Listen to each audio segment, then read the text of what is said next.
अस्सलाम वालेकुम दोस्तों, क्या हाल चाल है। इंग्लिश लिटरेचर के एक और वीडियो लेक्चर के साथ मैं आप लोगों के साथ दोबारा जुड़ा हूँ। आज के इस वीडियो लेक्चर में हम डिस्कस करेंगे जी ड्रामा में से ऑस्कर वाइल्ड को।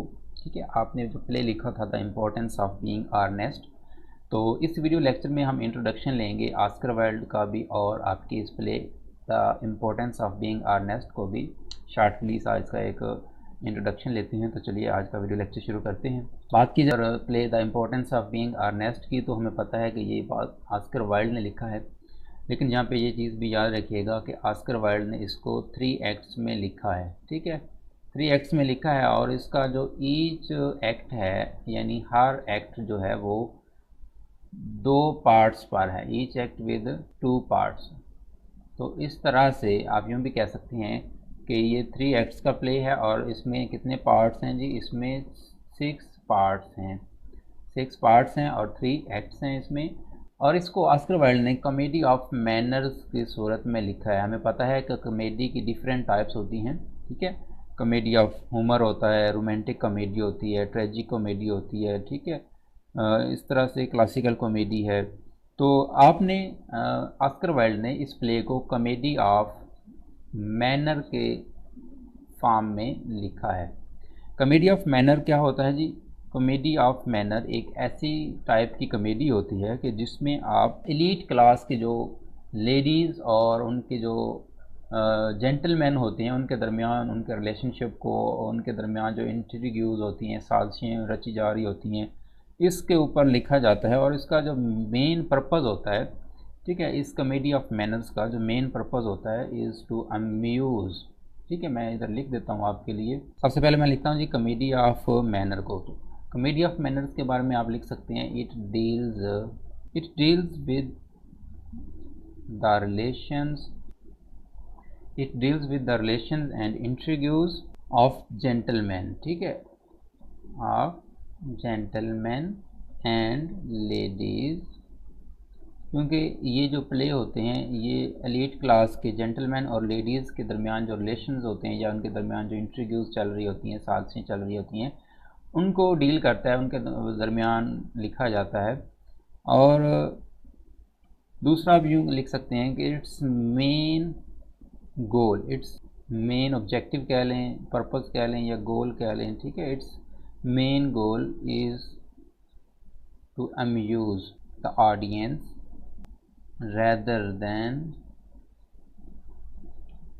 यानी इस जो कॉमेडी ऑफ मैनर्स होते हैं इसका जो बेसिक गोल होता है वो ये होता है कि आपने जो आपकी ऑडियंस है उनको बस महसूस करना है। ठीक है, उनको आपने अम्यूज़ करना है। ठीक है, ना कि टू मेक देम थिंक, ना कि उन्हें आपने कुछ सोचने पर मजबूर करना है, ना उन्हें डराना है, कुछ भी नहीं है। ठीक है, एक हैप्पी एंडिंग हो जाएगी इसमें। और ये है कि इसमें ऑडियंस जस्ट अम्यूज़मेंट में होगी, किसी तरह का इसमें क्रिटिसाइज़ नहीं किया जाता, कुछ टायर हमें इसमें नहीं मिलता।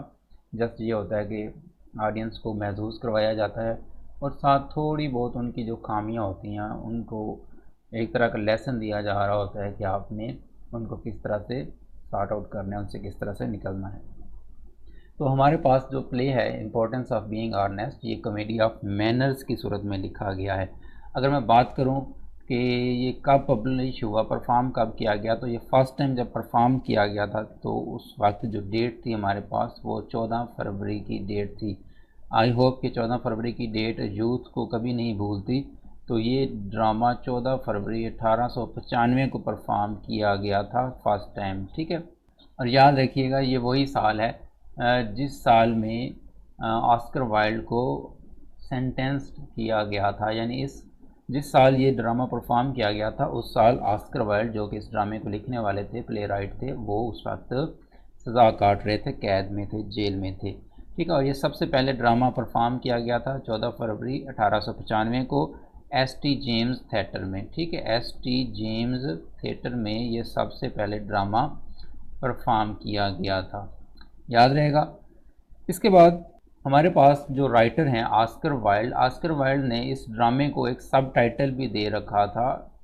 और आपने इस ड्रामे को जो सब टाइटल दिया था वो कुछ यूँ था कि आपने कहा था a tribal play for serious people, a trivial play for serious people. ठीक है जी, ये आपने इसको एक तरह का यूँ समझ लें कि सब टाइटल, यानी आप इसको, आपने इसको दो नाम दिए थे। एक ये था a trivial play for serious people, और जो ऑफिशियल नेम इस प्ले का रखा गया था वो था the importance of being earnest. तो याद रखिएगा ये सारी चीज़ें। इसके बाद अगर बात की जाए ऑस्कर वाइल्ड के थोड़े से इंट्रोडक्शन की, तो उसके बारे में भी मैं आपको कुछ बता देता हूँ जी। ऑस्कर वाइल्ड के बारे में अगर बात की जाए तो ऑस्कर वाइल्ड की लाइफ जो थी वो भी एक तरह की काफ़ी फिल्मी टाइप की लाइफ है। आपने कामयाबियाँ भी बहुत सी देखी हैं और आपको सज़ाएँ भी होती रही हैं। यूँ समझ लें कि ये जो आप अपने टाइम के एक तरह के संजय दत्त थे। संजय दत्त जो कि आपको पता है इंडियन एक्टर हैं, तो इनकी लाइफ भी कुछ ऐसी ही रही है। शोहरत भी इन्हें काफ़ी मिली और जेल में भी काफ़ी अर्सा कैद रहे। 2 साल आपने अपनी लाइफ के जो थे वो जेल में गुजारे थे। तो सबसे पहले अगर बात की जाए इनकी बर्थ की, तो आप 1854 में पैदा होते हैं जी, और पूरे 1900 यानी 46 साल की उम्र में आपकी डेथ हो जाती है। बहुत ही कोई ज़्यादा उम्र के नहीं थे, 40 इयर्स ओल्ड ही थे आप, और आपकी डेथ हो गई थी। ठीक है, आप नेशनैलिटी की अगर बात की जाए तो आप एक आयरिश पोइट और प्ले राइट थे, लेकिन आपको जो शोहरत मिली है वो आपको प्ले राइटर के तौर पर ही मिली है। ठीक है, प्ले राइट कहेंगे। और याद रखिएगा, जब हम किसी ड्रामा निगार को लिख रहे होते हैं तो उसको हम प्ले राइटर नहीं कहते, उसे हम प्ले राइट कहते हैं। तो आप एक आयरिश पोइट और प्ले राइट थे, लेकिन आपको जो शोहरत मिली वो प्ले लिखने की, ड्रामे लिखने की बिना पर मिली थी। आपके ऊपर चार्ज भी लगे, आपके ऊपर इल्ज़ाम लगाए गए थे, और अब बाद में वो प्रूव भी हो गए, आपको सज़ा भी मिली। तो आपके ऊपर जो चार्जेस थे वो क्या थे? होमोसेक्सुअलिटी के आपके ऊपर चार्जेस थे। ठीक है जी, होमोसेक्सुअलिटी के चार्जेस आपने अपनी लाइफ में फेस किए थे, और जो कि बाद में प्रूव हुए तो आपको ही वाज सेंटेंस्ड। ठीक है, तो आपको कैद भी कर दिया गया 2 ईयर्स। तो आपको 2 साल के लिए कैद भी किया गया था। 1895